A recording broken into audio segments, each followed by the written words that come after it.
abafana ba Rayon Sports ndetse n'abafana ba APR FC nongeye kuyifuriza ibihe byiza cyane ahantu hose uri umenye ko rwose uri umuntu w'umukapo cyane. Tugiye kwinjira mu equipe yanyu turebera hamwe se ngo bimeze bite, by'umwihariko twe amakuru tuba tureba hano mu Rwanda ni amakuru yo mu equipe yanyu APR FC, Lion Sport, amakuru atandukanye by'umwihariko ku matransferi muri ku kwezi kwa mbere ibintu biba bimeze neza cyane.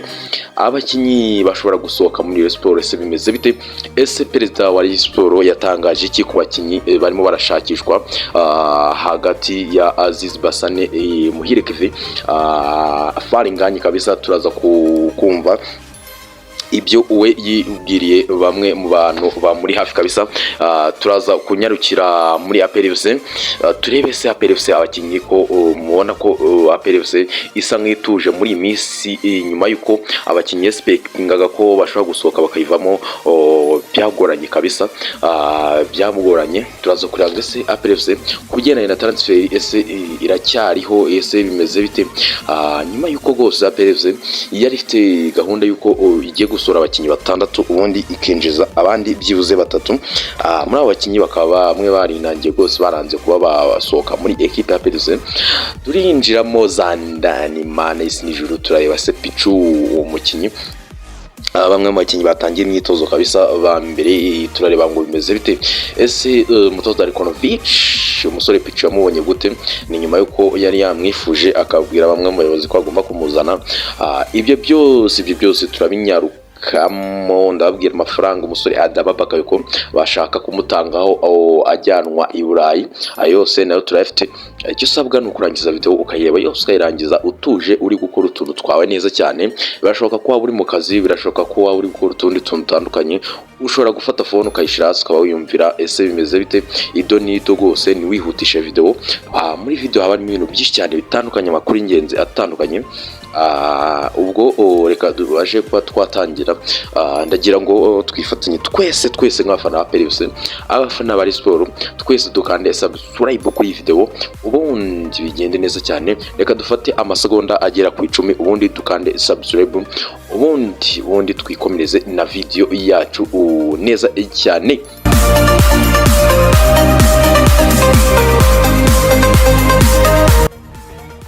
Hayi ikaze cyane muri aya makuru yacu tugiye kuba twagarukaho cyane. Tugiye kwinjira muri equipe yanyu nkuko ndabibabwiye, ariko mbonero no kubifuriza umwaka mushya muhire cyane. Tuzaba twinjiramo mu minsi iri imbere cyane. Mbifurize kuzagira ibikorwa byiza cyane mu mwaka w'ibihumbi 2025. Buri wese ajyanemo ingamba nshya umwaka nusa nundi. Reka twigire mu makuru atandukanye. Turahera muri equipe ya Rayon Sports. Equipe ya Rayon Sports harimo amakuru ameze gutya. Reka tumanze tubabwire ngo Rayon Sports yashakaga ko byashokaga ko hari abakinyi bagera kuri 4 basohoka muri Rayon Sports. Abakinyi barimo Adama Bakayoko, barimo Muhire Kevin, barimo Aziz Basane, barimo Faringanye, abakinyi bifuzwaga ku rwego ruteye ubwoba.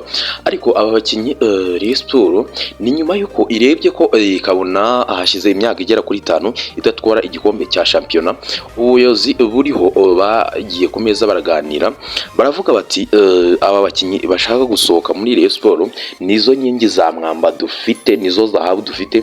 Baravuga bati amafaranga yose ama equipe azazana ku meza hano nta mukinyi ugomba gusohoka. Baravuga bati nyuma y'uko Rayon Sports tubona ko iri mu murongo mwiza cyane, iri ku mwanya wa mbere ishobora gutwara n'igikombe. Birashoboka koko yuri ku mwanya wa mbere ufite n'amahirwe, icyo gusa no kwitwara neza cyane.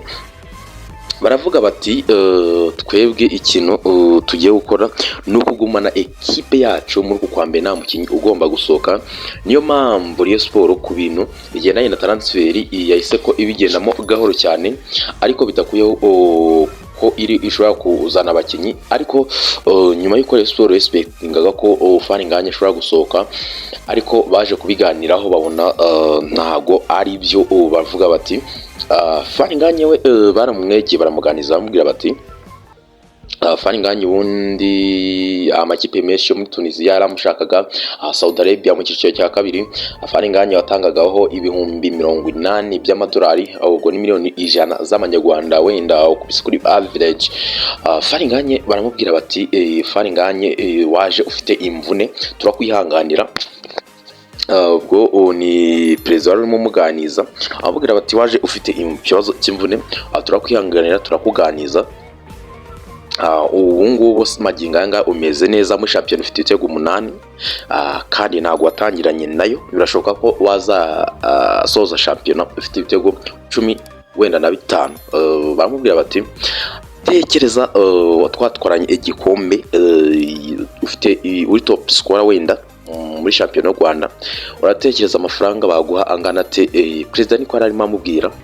Faringanye nawe abaza agence imureberera mu bigendanye na transfer, arabiganira baza kubyemeza, avuga ko Faringanye agomba kuguma muri Line Sport kugira ngo barebe ko yazasoza shampiyona ameze neza cyane, akaba yagugwa amafaranga menshi cyane. Muri Kevin nawe nyuma yuko rwose yitwaye neza ku mukino equipe y'igihugu Amavubi yakiniye muri Sudan y'Epfo, uyu mukinnyi akaba yaratsinze igitego cyiza cyane muri Angle Filme. Muhire Kevin nawe akaba yarifujwe n'amakipe atandukanye. Iyi ni imikino ibigaragara ku mateleviziyo atandukanye yo muri Afurika, ariko na amakipe atandukanye yaramwifuje, ariko Muhire Kevin nawe muri Rayon Sport muri kwa mbere naga agomba gusohoka. Adama Bakayoko amakipe yo ku mugani w'Iburayi yaramwifuje cyane bihambaye ku rwego rukabije cyane. Adama Bakayoko ariko harimo ikintu cy'ukuntu uyu musore Adama Bakayoko academy yakuriyemo, biravuga ko rwose igihe azaba agurishijwe iyi academy nayo rwose igomba kuzabona amafaranga, kuko Julien Menti wamuzanye hari academy yamukuyemo yari yaramuzamuye. Biravuga ko rwose uyu musore igihe cyose yaba agurishijwe, umusore nawe rwose academy yazamukiyemo yabona iyo academy ishobora kubonaho amafaranga atari make cyane. Ariko hari amakuru nagiye mbona ngo i Burayi barashaka gutanga ibihumbi 500 by'amadolari, ariko Rayon Sport mu murongo wayo baravuga bati reka dusoze shampiyona igihe Adama Bakayoko azaba ashoje neza dushobora kubonamo amafaranga menshi cyane. Ibyo nabyo barabibara. Rayon Sport iri kubara imishinga miremire, kandi aba bakinnyi bose Adama Bakayoko afite hejuru y'imyaka 3 yasinye muri Rayon Sport.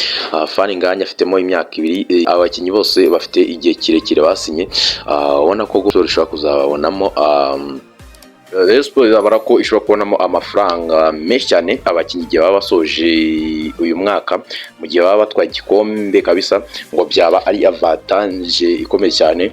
Umukinnyi kabisa byavugaga ko ashobora kugugwa ni Aziz Basane, ariko akaba yagarutse mu myitozo kabisa. Uyu mukinnyi nawe wifujwe n'amakipe atandukanye, ariko akaba yagarutse mu myitozo. Rayon Sport bavuze ko muri uku kwamena mu kigomba gusohoka muri Rayon Sport, nk'uko bigoye kubona umukinnyi mu kwa mbere. Rayon Sport nayo ivuga ko rwose kugurisha abakinnyi ari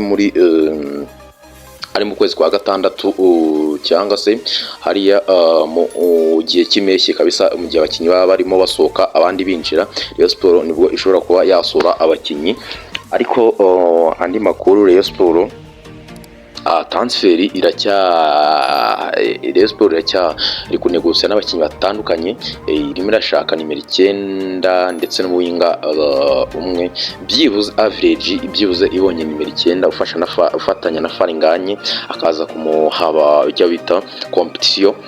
Birashoboka ko Rayon Sport yaba irekeye aho ngaho, kuko Rayon Sport nguko bari kubibona izindi update Rayon Sport ishobora kuba igiye kubona umufatanyabikorwa Rayon Sport kuko irimo irashaka n'amafaranga, ishobora kuba igiye kubona undi mufatanyabikorwa kabisa. Ayo makuru nayo nayaguyeho gake gake. Urasabwa kureba video kayirangiza umufana wa APR FC. Ngiye kwinjira muri APR FC, ndagira ngo mbararikire gukurikirana amakuru ya APR FC mu bafana ba APR FC. Mwegire hano twahereye muri Rayon Sport update zirimo kandi Rayon Sport andi makuru gose nuko kabisa Rayon Sport iki cyumweru tugiye kwinjiramo bagiye gutangira imyitozo bitegura game ziri ku cyumweru ziri muri weekend, ngo barebe ko bakomeza baba runninga umwanya wa mbere cyane. Line Sport kabisa umwuka ni wose, gusa umusore Azizi Basane wari wageze akantu ko kugera inuza nyuma yuko gose Rayon Sport yanze kumurekura.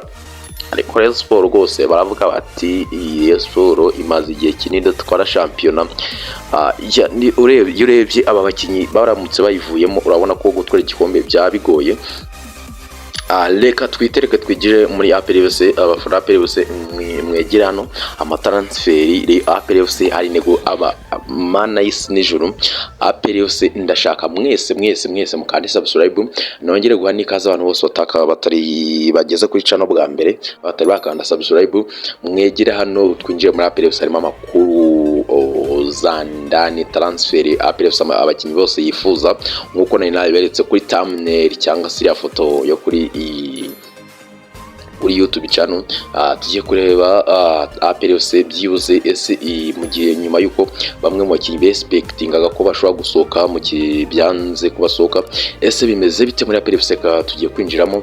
Abafana APR FC mukandi subscribe mumanze muse gose nk'aba biyandikishije kuri channel, niho musanga amakuru yindani kabisa, amakuru ameze neza cyane.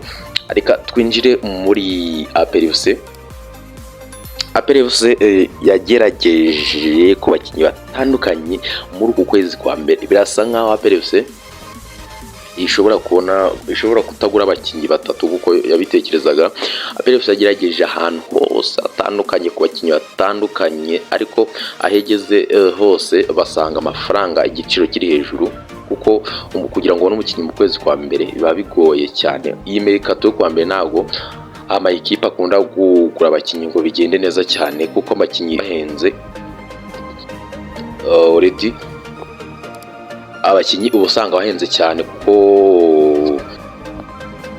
ikindi nababwira nuko gato nsubiye inyuma gato, umusore Ismail Pichu nkuko nababwiye, umusore Ismail Pichu wari warifujwe n'umutoza Darikonovic. Umutoza akaba uyu mukinyi akaba yaratangiye imyitozo. Abakinyi barimo ba Richmond Lamuti kabisa, abakinyi barimo ba Yusuf Dauda. Umusore Ismail Pichu wifujwe n'umutoza kugira ngo abe yagaruka muri club ya APR FC. Uyu musore akaba yaratangiye imyitozo. Umutoza Darikonovic akaba yaravuze ko gose mukinyi ameze neza cyane. Kuri gatatu gose aje gutanga icyo bita competition kwa niyo mugabo Claude, ariko umutoza avuga ati umuhungu ameze neza nta kibazo gose. Umko imyitozo akaba yayitangiye. Darikonovic nakaba yatangije imyitozo muri iminsi ingahe ishize, kugira ngo akomeze amenyerane na equipe. Ikintu ngo bari kwishimira nuko APR FC igiye kubona icyo bita team yayo yose kuri uyu wa mbere. APR FC igiye kubona icyo bita club ya yose, abakinyi bose bahari, ku buryo Darikonovic nta cyo kwihishamo afite kabisa, kuko azafite club yose, afite abakinyi bose bashoboka. Amakuru yo muri APR FC mu bijyanye na transfer, reka dukande subscribe ubundi tuyakeregete, tuyacagagure, tuyanyuremo, mbese twitereke. Nizeye ko mwashoboye kwandika subscribe mwese, abantu mwese mwahawe ikaze cyane. Amakuru ya transfer APR FC yamanje kwifuza umunyazambiya kabisa, ariko byaranze, ntago byaciyemo ibiganiro. APR FC yifuje umunyanigeria nawe ntago byaciyemo. Hari n'andi makuru yagiye yangeraho ngo umunyamaroke, ariko ari amakuru ntago yariyo. Ari amakuru ari ibihuha. Nta mukinyi w'umunyamaroke waza gukina hano mu Rwanda, ntago bishoboka. kuko icyambere nabanza kubabwira nuko kuri supermarket cyangwa se ku giciro umukinnyi hagaze ibihumbi 200 by'amadolari, ubu usanga ari nka miliyoni 300 z'amanyarwanda, kandi ukaza kuvugana n'umukinnyi, ubwo ayo n'amafaranga ya ekipe. APR FC ntago yazana umukinnyi w'ayo mafaranga yose. APR FC agiye igera ku bakinnyi benshi batandukanye, ariko yageze kuri Alan Okero umugande kabisa wa Vipers. APR FC Vipers ivuga ko amafaranga hagaze Alan Okero ari miliyoni 150 z'amanyarwanda kabisa, ubwo ni 130 gutyo 120 gutyo by'amadolari kuri average. Ariko ntago uyu mukinnyi yifuzwaga na APR gusa, yifuzwaga na Simba n'andi makipe atandukanye. Nyuma Vipers iza kumenyesha ama ekipe yifuza uyu mukinnyi ko uyu mukinnyi muri uku kwezi kwa mbere atagomba gusohoka muri ekipe, ahubwo ngo azasohoka muri mercato yo kwezi kwa gatandatu. Andi makuru muri APR FC indani APR FC hari mu mwaka washize kabisa, buriya APR FC mbere yuko izana umusore Godwin Odibo ndetse na Chidiebere aba bawinga, hari gahunda yuko bagiye kuzana umunyazambia Siakomba, n'umusore ukina muri Zanaco United ari muri Zambia, umusore ukina uruhande rw'ibumoso. Mbere yuko bazana Godwin Odibo bari bageze kuri uyu musore, umusore kabisa ekipe ya Zanaco kabisa yamwimye APR FC. Umusore afite amasezerano y'imyaka 2, umusore ekipe iramwimana rwose, yamwimye ekipe ya APR FC. Ariko APR FC nyuma yuko iri kubona ko muri kwezi kwa mbere kubona abakinnyi birimo biragorana, APR FC n'ubundi yahise igerageza kuganiriza uriya musore Siakomba w'umunyazambia ngo mu kwezi kwa gatandatu bikunze abe yabasha kuba yaza muri ekipe ya APR FC. Uyu ni umukinnyi ubanzamo muri ekipe ya Zanaco, umukinnyi ukomeye cyane wo mu wingi ukina ku ruhande rw'ibumoso ndetse no rw'iburyo. Undi mukinnyi APR FC ishobora kuzazana muri mercato kwa gatandatu ni umusore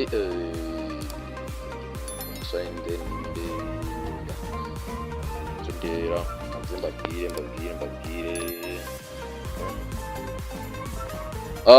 no umusore Likibanda kabisa, no umusore Likibanda. Uyu musore akaba ari umusore watsinze igitego ekipe ya APR FC umukino bahuragamo wa finali muri Kagame Cup kabisa, mu kwezi kwa munani ya APR FC aritabye Kagame Cup muri Tanzania. No umusore wabatsinze igitego nimero 9 afite 1.86 hafi na 7 gutyo.